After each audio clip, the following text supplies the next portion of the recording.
Welcome back to the Lions Den Network. It's Germ Zion. It's your boy Trent. Peace, happiness, love, all that good stuff. Day by day. It's your boy, it's strongholds.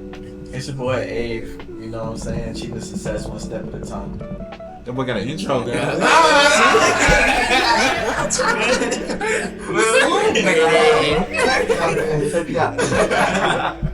So today for y'all, what we have is a conversation on lust and addiction. And this is huge because personally on my journey, one of the things that happened to me, which was crazy to find out, me accepting Christ was a recent thing. I always was had a relationship with God, if you will, but there was another layer that happened when I found Christ.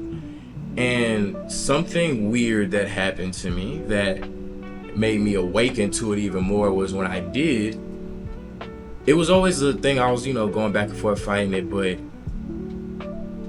took my lust away. I'm not gonna say it's all the way, it's a battle, but I don't have as much it doesn't have much as a hold on me as it did at one point. And this is coming from somebody who I had to figure out through therapy sessions too. So a part of me figuring out like psychologically why I used to have this desire to be with all these women and all this stuff. It came from something that happened with my mother. And it was something that would never get filled. And as I began to dig up my journey, there was some other addictions that I found that I had to kick to the side. So that's my personal, just little preview spiel. So I want to get to my other brothers here and ask you, Trent, when did you find out that your maybe lust or addictions was not for you, and where did the battle begin to decide to relinquish yourself of those? Yeah, so I'm very public about my story. Sexual abuse, rape growing up, and it kind of played a huge role in the way that not only I dealt with people, but how I interacted with people. One word you said was void. So 2000, it was recent, bro, like 2020, I had moved to Alabama. Mind you, I'm still like preaching, prophesying, operating within church, but still hot and ready, dog. Hoeing, smoking, all that stuff, drinking. Because I didn't have that void fixed, bro. But what I learned is I had to take accountability and also forgiveness. So like the moment I kind of like woke up and realized, and I tell people oftentimes like whether it's addiction, lust, drugs, it's all a gateway. So for me, bro, the only reason I started like, and I'll be honest, like weed, heroin, mushrooms, whatever, I tried all that stuff is because like I wanted to entice my lustful experiences. So like for me, I had to fill that void by figuring, okay, like, whoa, what's the issue? So for me, bro, I'll be honest, and everybody's breakthrough's not the same, is I had to sit down and text my god cousin one night and be like, yo, bro, what you did to me was wrong. Mind you, bro, my plan was to go to Christmas and fight, bro. Like, but God sat me down and was like, yo, you need to forgive him, and had that conversation. And bro, I'll be honest, like it wasn't no deep thing. He was like, yeah, bro, like I apologize. And for me, bro, it was like peace. I'm like, oh, that's all it took. Because now, like, the avoiding me was fixed. Like, I'm not angry. I'm not upset. I'm not trying to chase anything to prove to myself that I'm not, you know what I'm saying, whatever it may be. And it kind of healed me, bro. So for me, what kind of like woke me up and realized like, yo, you're not your addiction, your lust. It's one, forgiveness, and also taking ownership of my own past and offering forgiveness up. So now, bro, I'll be honest, like, I could be in a situation and it can get hot and I'm like, yeah, it ain't worth all this time to know my work.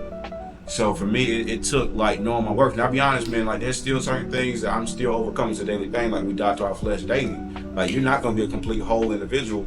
But for me, like I said, it was all about taking that moment to like accept the past for what it is. Like it happened, you know, you can't go fix it. Take ownership, forgive, move on, and also know your work. So that was me. That's real. And just to quickly tap into that, that's something that we spoke about actually in a session at a church one time. And we actually found that was the same thing. Like I've been sexually abused and I was on the twice counter, you know what I mean? And my thing is, there's a difference between me and yours because I don't think I've ever addressed my abusers in that sense. Yeah. And I know them to this day. Yeah. And even like family on that tip where it's like, I never brought that up yet. Yeah. And I always just like kind of just shrugged it off, went off with it and I went through that turmoil by myself. And I like, not necessarily, well, I kind of just, I guess I said that, okay, like, I'm okay with, like, I accept it. Mm-hmm. And then I kind of just took it as okay, like, whatever. Yeah. But even saying that, it now makes me question, like, maybe I should, you know what I'm saying, address it and just clear it up, like, in that way, because I think something with that can also trigger addictions and lust is, like, the embarrassment. Yeah. Behind it. I feel like at first it's like an embarrassing thing, and then I realized how it stepped out in my anger. Yeah. I was on fire, you know, do certain stuff. Like then I felt this need to over masculate myself. Like no, I ain't. Like when people would even like in school, like people call me pretty boy, or like they'll say I'm all this and all that. It would anger me. Yeah. I was talking about that earlier. Like it was something. I was like, who a pretty boy? What are you talking about? Like. Yeah. It out of the bag, baby. Like you think I'm sweet? Like Yeah. what you need? What you need? Like, and so it would immediately like make me exert myself because it's like, bro, no, like, and so it is interesting that you say that, but I do want to kick it over to Josh. Nah, I'm intrigued. Like y'all are redefining vulnerable to me right now. Like I really think I'm a vulnerable person, and I'm over here listening to y'all. It's like it's really because I wasn't gonna bring it up. I wasn't gonna touch on it, but it's crazy that both of y'all said y'all been sexually abused. And so like I wouldn't say I've been sexually abused, but I've been sexually assaulted several times by like 7 different people. And I've never really addressed that, especially on a live platform. But it was the first time when I was really young, like the memory was so suppressed until the person died and I attended that funeral, and the memories like came back. And at a certain point, like I really didn't think it affected me because I didn't even remember it. You feel me? And it wasn't until that moment where I'm now like in this decision of like, do I even allow myself to address this? Mm-hmm. If I didn't let it affect me up to this point, like, or do I dive deeper into these, like, and that like opened my perspective on people who have been like sexually abused and things and suppressing memories. Like, I guess you don't really know until you know, like, until you've experienced it. And that was my first time, like, you can really honestly forget, like, not even forget, but like push something to the point where you do not remember it, and that shit came flooding back. It like was kind of triggering, and it made me become more self-aware to the different ways that I've been addicted and had a lot of lustful experiences in my life. Honestly, that to the point where like I regret it. And it kind of goes back into our previous conversation about identity in the terms of like I got pride from, like you said, like feeling like I want to have sex with every girl in the world and like getting bodies and things like that with counting them, and you know what I'm saying, like, and it's like that sense of pride because I wanted to fill the void of not having that identity, to build my identity with the person. Oh, you get bitches, like you that nigga, like blah blah blah, and that was the identity I was trying to fill instead of, you know, being self-aware of what I was doing and the void that I was filling. So like you said, like a preview, I'll get deeper if we talk about specific things, but it's been a journey, I ain't gonna lie. There's been times where I haven't treated other women like the best because of the way I've been treated, and it just lust is a dangerous thing. And to those who like don't think porn affects you, it's so, and it does. It 100% does. It's changed my perspective, and it's made me want more and more, like, have different sexual experiences. And to the point where I don't even know if they're like, you have to choose to stop. like, or else your flesh is gonna continue to like desire more. That's real. And my thing with that is like, it's a thing where lust sneaks up because it's like in the culture that we're in now as well, it's championed on to be lustful. Everything. Whether it's like even just the tunes that we bump. It's a lot of lustful lyrics. It's a lot of for sure. Sex does sell. It's been selling very great for this generation as well, and it's having the instant access and all of that. I feel like it's numbed us out to really feel as though like, yeah, no, be lustful. Like I said, it's champion on to like, nah, be lustful. Like, indulge. Why not? But then we ask why the purpose has dropped, why depression levels, if that's the case, and we the most sexually liberated generation, why is depression and anxiety the most high than it's ever been? And my thing is, every time I started adding up, as I would get with these women, and it's just like, at the end of the day, when I get to myself, and I'm I'm saying vibing, cooling, I felt an emptiness, and it's like a thing of start feeling like, okay, there's pieces of me everywhere. Not only that, but I've built soul bonds with some of these women. Not some, if not all, where it's like sometimes there's a woman in my past that's like, I really don't want to think about her, but then it floods the moments that she was having, the stuff that y'all is experiencing. And not only that, but because I'm so like in tune with spirit as well, there's moments I know that's affecting that woman as well too. And so now it's like, not only did this woman tattoo on me, I've tattooed on this woman, and it sticks. And that's something that we don't admit. We think it's okay to go amongst ourselves with this sticking tattoo of this person. Then we go into the next relationship, and now we coming up, this person might not do this like this person. That's the type of stuff that we thinking about. We thinking about, oh, this person again, she did it like this though. She did it like this. Or even this moment where Shawty might be doing everything right, but Shawty's still on your mind because that's what shipped over to you that night. That's the spirit that shipped over to you that night. And amongst this, it changed my whole perspective of even how I date now. I don't even really, for me personally, I'm not looking to do the whole girlfriend thing again. I'm not doing the whole boyfriend-girlfriend thing, because to me, boyfriend-girlfriend relationships are lustful. Yeah. Because it's just like, we're just playing with the idea. And like for me now, it's like, okay, we don't gave each other all of this, then it's like, what's the point? And then on top of that, sometimes you start realizing like, I only rock with this person because of the sex. You know what I'm saying? When we've already opened that door. So my thing is now, I'm looking at it like, okay, I'm looking at women now as I'm able to build real friendships with women now. I'm not moving the same. I'm not looking for the hoes necessarily, because I just know that the hoes gonna leave me empty. They gonna leave me dried out, empty. I'm gonna be back at square one, and it's like, I know that that's not really what I want. So what is your thoughts on relationships and lust? What's your experiences in relationship and lust? What's your thoughts on that? This is probably my first time ever talking about this on a live, but coming out of an engagement that I called off, bro, it's really changed my perspective of not only how I deal with women, but also how I deal with people, even when it comes to pursuing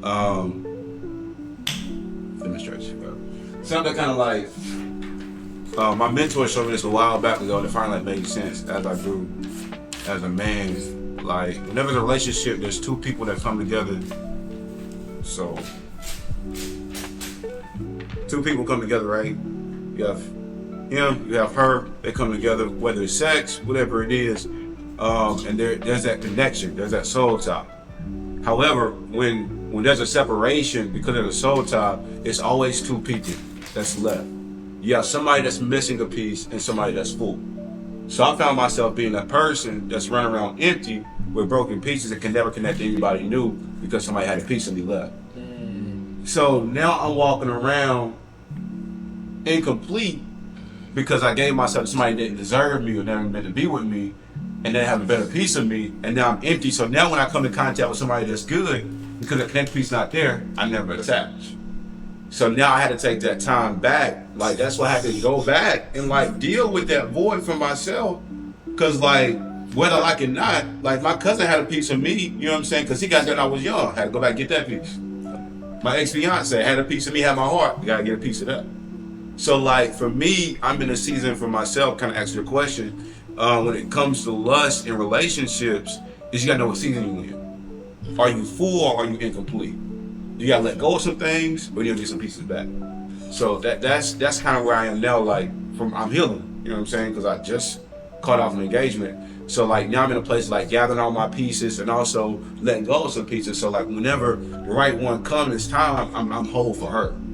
If that makes sense. What is giving back or going back to get your piece look like though? It honestly, bro, it's been prayer. Like there's some doors like I know I can't call old Sean. If I call it back over here, it's gonna get hot. You know what I mean? Or it's just like, okay, cool. I just gotta like let them go. Have a conversation like, okay, this one I'm gonna send a text like, yo, I appreciate the time we have. I'll be honest, we got some soul ties. Like I love who you are, but respectfully, I gotta let you go. I'm always praying for you. I know it's a random text. And there's one I'm like, yo, listen, like we can't ever come in contact with each other because if we come in contact, then it's gonna be on and popping. You know what I mean? Like I can't get setting up boundaries. You setting up boundaries, bro, and that's getting a piece of you back. So it just depends on the situation. That's real. I think it comes down to like relationships. I guess I'll speak on. I think it's what I've come to realize is that I have to love who I am enough before like going out after somebody. Jeez, yeah. And that's exactly kind of like your demonstration. Like I would, so I can never be the person walking away without a piece anymore. You know what I'm saying? Yeah. Because you love who you are, like you're whole. You're a whole, and the other person's whole. Y'all come together, y'all make another whole. You know what I'm saying? But in order to like move on and like date someone, I have to ask, would I date myself? You feel me? Like, would I date the person I am? If I'm inconsistent, if I'm not giving time to myself, like if I'm not, you know, being disciplined enough to like sacrifice and do this, like and that, like if I know who I am right now, would I date myself? And I say no, I can't expect someone else to date me. Jeez. You feel me? Yeah. If I'm still battling with lust and like I'm talking about the secrets of me too.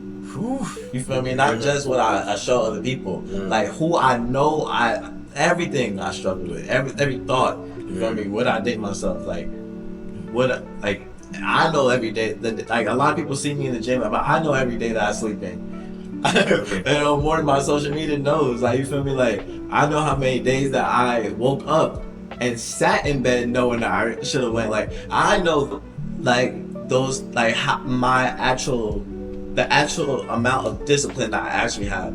I know that actual amount of consistency I have. I know my true integrity for different things. And I'm asking, would I date myself and all of that? And if the answer is no, I cannot expect someone else to. And until I would, then I'm not looking. I'm not ready, honestly. So that's when it comes down to relationship. I know a lot of people don't take the true self-awareness and honesty within themselves to answer that question.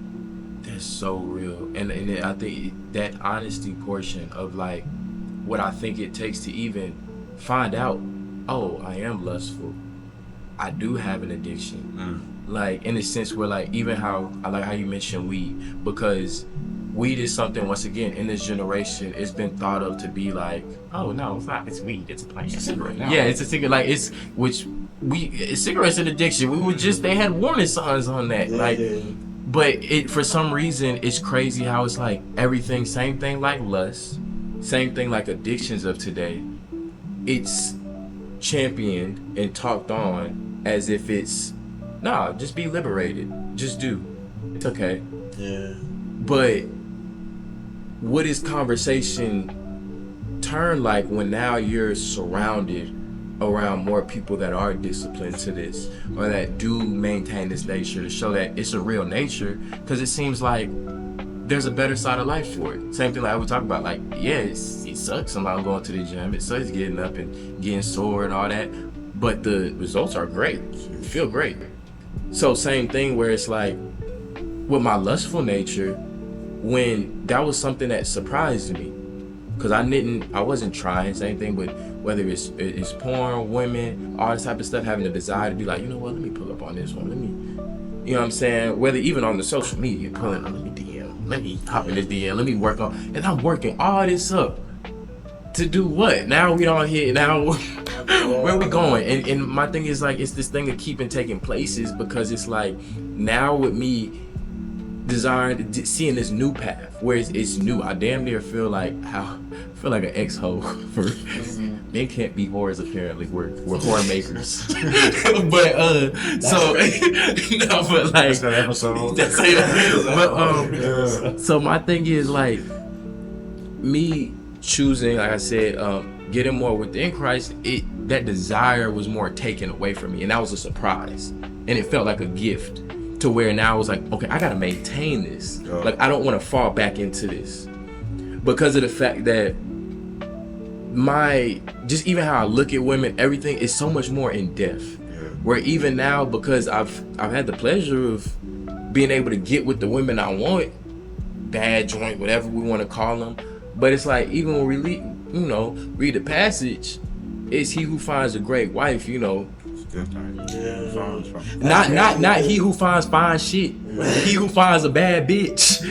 That's not what he said. And it's like, that's all what I was looking for, a bad bitch, fine shit. And it's like wondering why I'm not getting invested into the same way. Where now there's a plethora of women that's been placed in front of me where I'm like, these are good women. Yeah.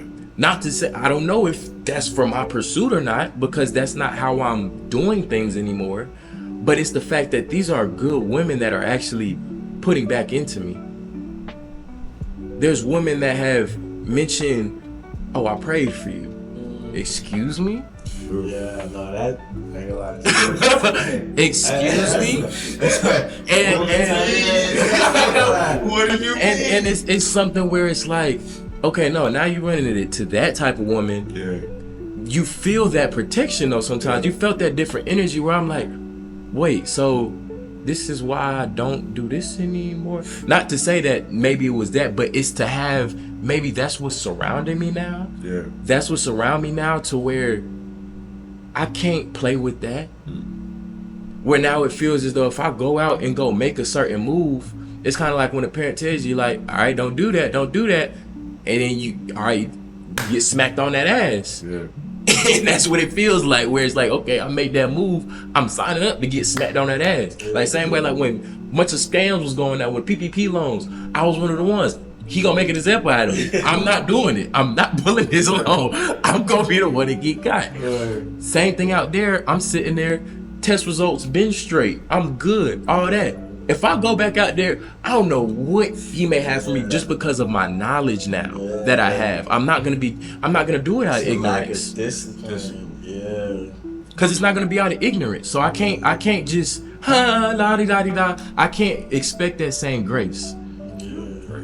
And so now it's just like the lust, the addictions, I'm being shown this is what's been given to you. This is where we're going. What you gonna do with it? You know what I'm saying? So when it comes to the battle and the everyday, the waking up, fighting and killing the flesh, what's some of the steps that y'all take to assist with that on the journey?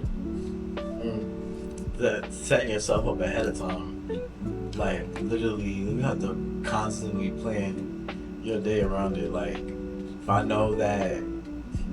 know me sleeping in, like,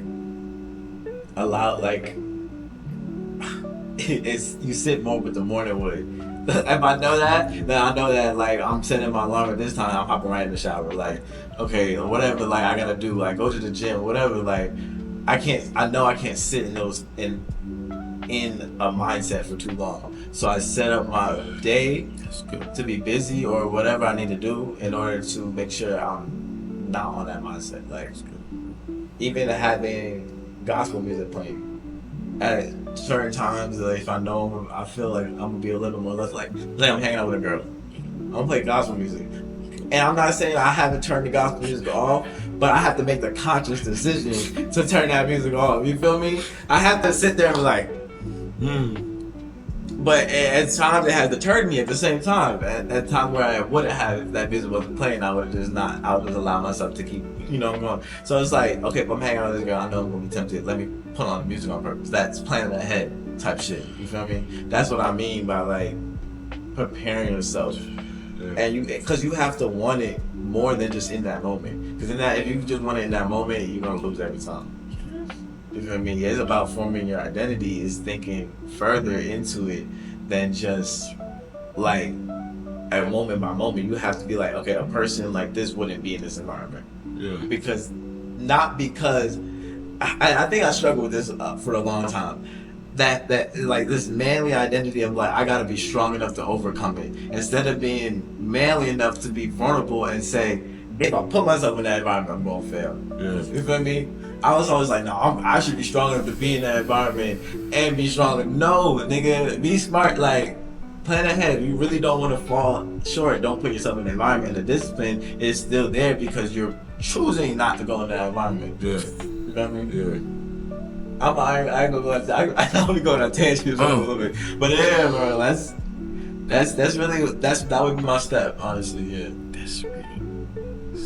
Especially when you talk about that environment, because the last time I had my round of like this is like all this stuff, me getting to where I am now, it's been stages and rounds. And the last time I was prolonged, my dumb ass went to the strip club one night. Why? Because the homie working there. Yeah, but I'm gonna pull up and come see you. I know. No way.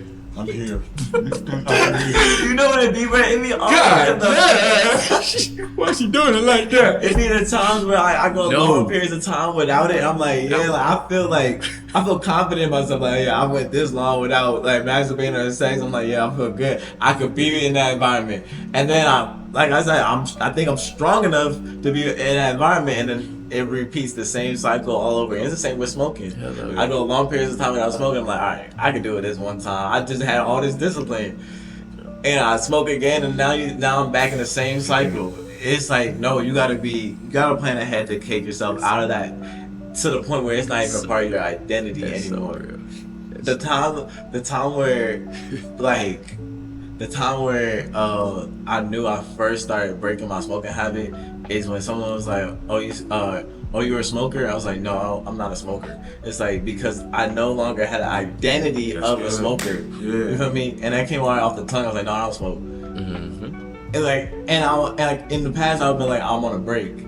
No, I was like, no, I don't smoke. Yeah. Even though I've slipped up plenty of times after that, but in my identity now was like, I'm not a smoker anymore. Yeah. You feel me? And that's when I'm like, all right, now I'm really in the flow. I realize I'm on the journey of breaking this habit or this addiction. And sometimes you don't, that's how I got out of depression. I'm going on that, but I had to realize sometimes like your journey instead of where you are. Like, I might still smoke, but I'm not smoking like I used to. You know what I'm saying? And I gotta realize I'm getting better. I'm getting closer to it, and then being happy and content with the journey. It's like gym progress. Like, I can't just be like, oh, I lifted these weights this one time, I'm finna be Superman. No, I gotta look back and be like, damn, I was a twig at one point and I still got muscle. Yeah, I wanna be at this stage, but I'm fit like now. You feel me? And like looking back on the progress.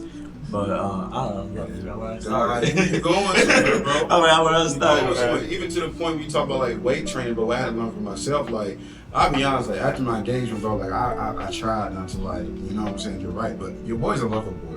So I ain't gonna lie, I'm about to tell myself, if you're watching this, I'm sorry for telling him this. I'm not gonna drop names, but I'm a lover boy. So it was you remember one time it snowed in Charlotte?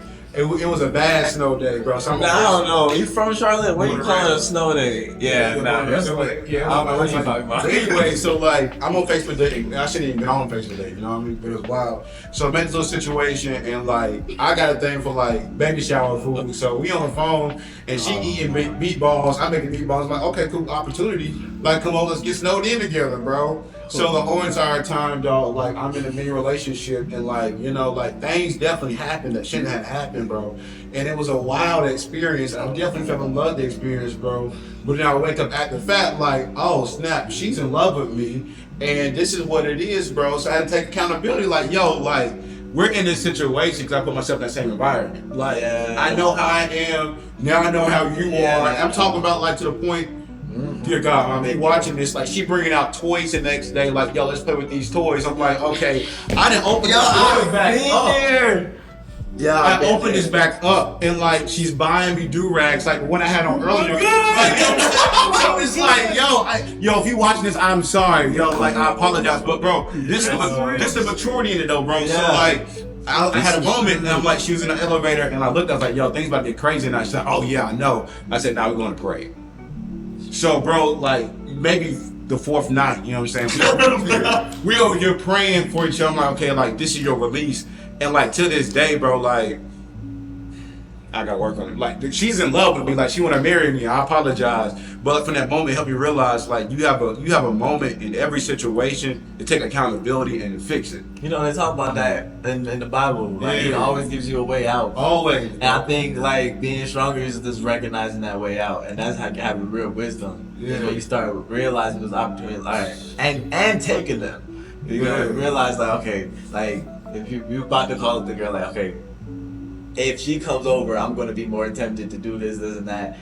And even not even thinking about the consequences, just knowing that you're being more tempted, and like just consciously being in that moment, like, this is my decision point, Bro. Recognizing like, and then choosing the right one. Like, it's hard. I ain't gonna lie. You're gonna fail 10 times before you're successful every time. Like, but that's that. Like when you start, that's the step in breaking it. Like recognizing those pivot points and taking that way out, or practicing taking that way out as many times as you can. And the way out, y'all. Yeah, I'm glad we're breaking shit true. But like, literally, so as this journey is happening, because it's like it's been since the starting of this year. Yeah. Like, so I was a good amount of time in. You know what I'm saying? Like, just not doing it. And so, you know, recently for me, beautiful woman in the telly. You know what I'm saying? Telly. But Telly. no,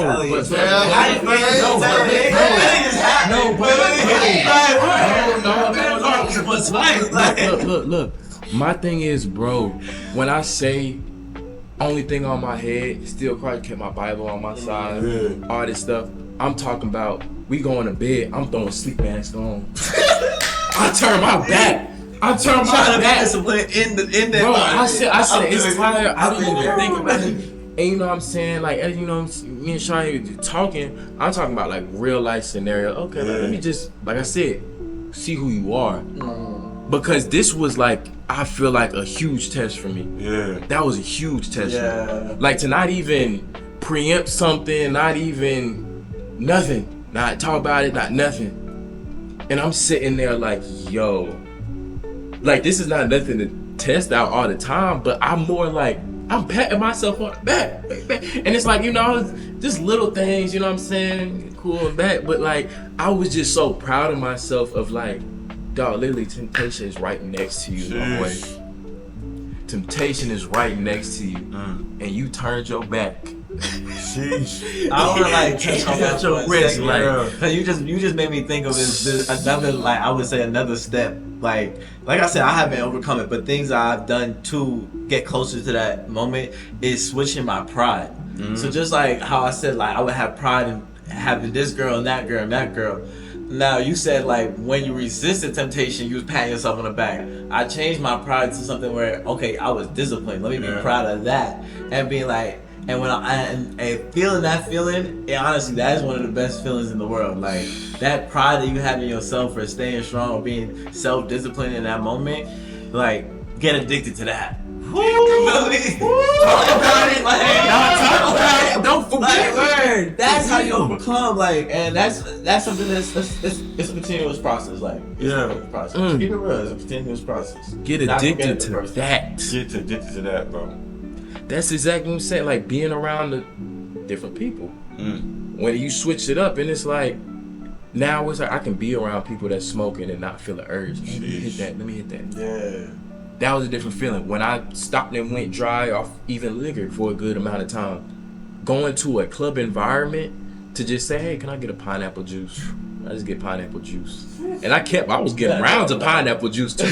And I'm sitting there like, one, I'm looking at and able to fall in love with some of the benefits. Like I'm sitting there like, one, I'm seeing everything that's going on. Yeah. I'm not being lustful towards these women, because sometimes when I would get off that lick, my lip would get slick. And I get to talking like a pimp. But like, for real, I get to talking real, and it's like, chill out, bro. You ain't even like, let's, and it's not, they love it, but for me, it's not my best choice. Then on top of that, I'm looking at my account the next morning, where it's like, I got like 6 of these pineapple juices, like 8 pineapple juices.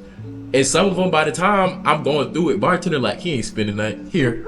They gave it to me for free. Yeah. They giving me free pineapple juices by that point. Here you go. You got it. Yeah.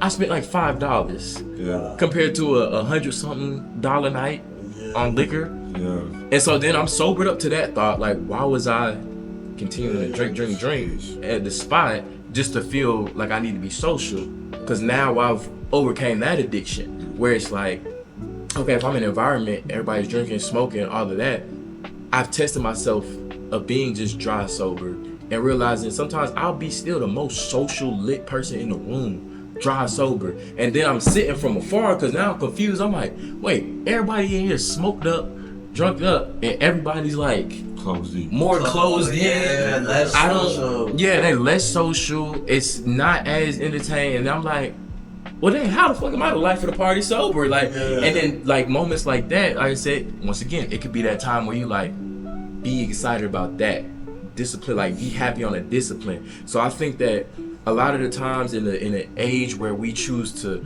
clap and champion being liberated and just making all these type of choices, I do think there should be a great shift where we also, people take tests and experience the rewards that come out of doing disciplined actions.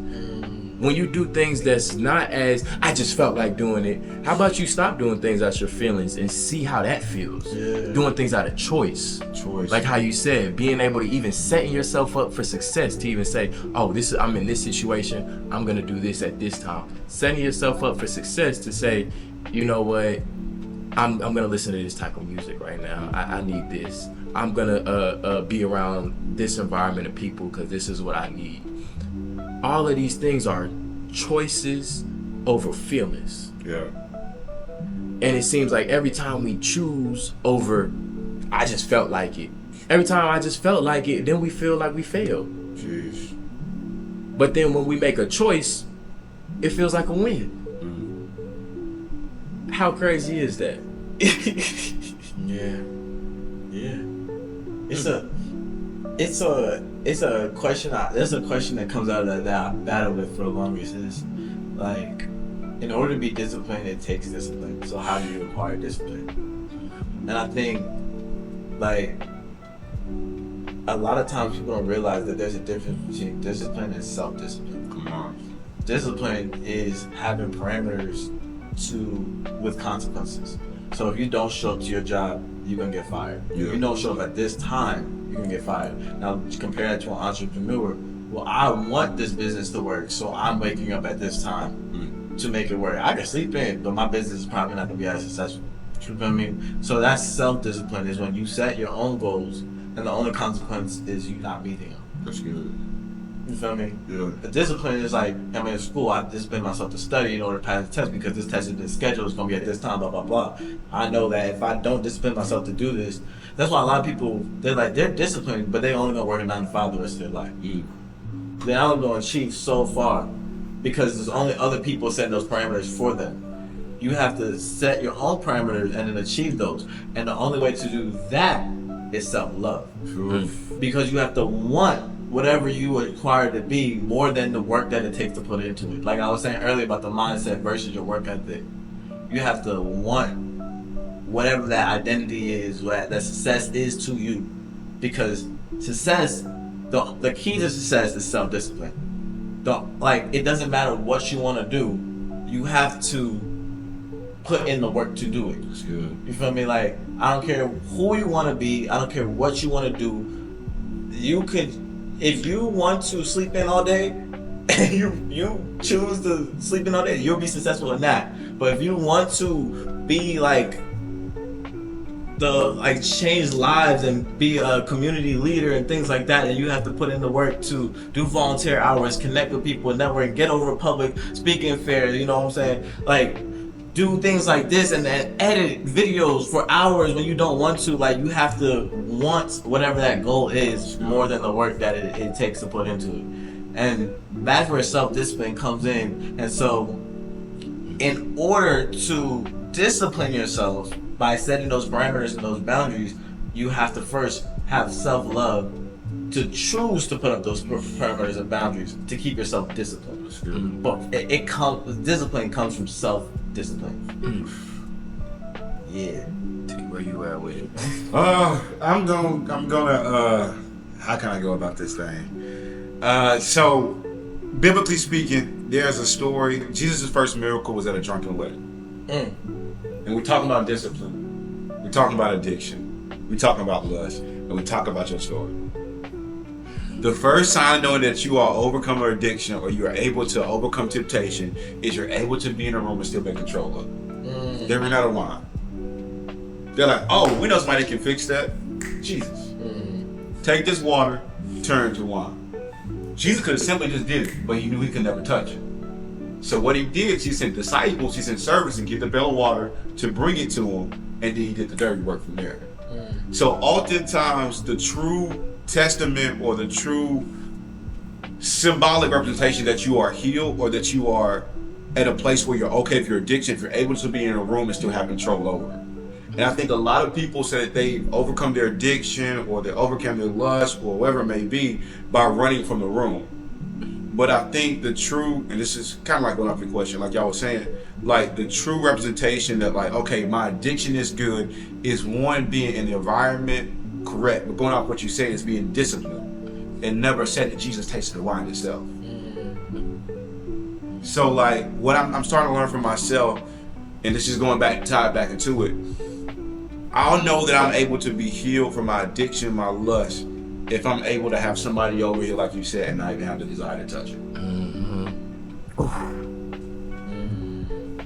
Can't touch it, bro. No, and it was so real. It was so real. Coming out the shower smelling good. Hey. I can say it because it's like I was being honest about all that. But like just the way that I was moving is just so militant. Because like how you spoke on earlier, you see it, I have to go for it. And honestly, we reaching that point, so we are gonna have to close it down.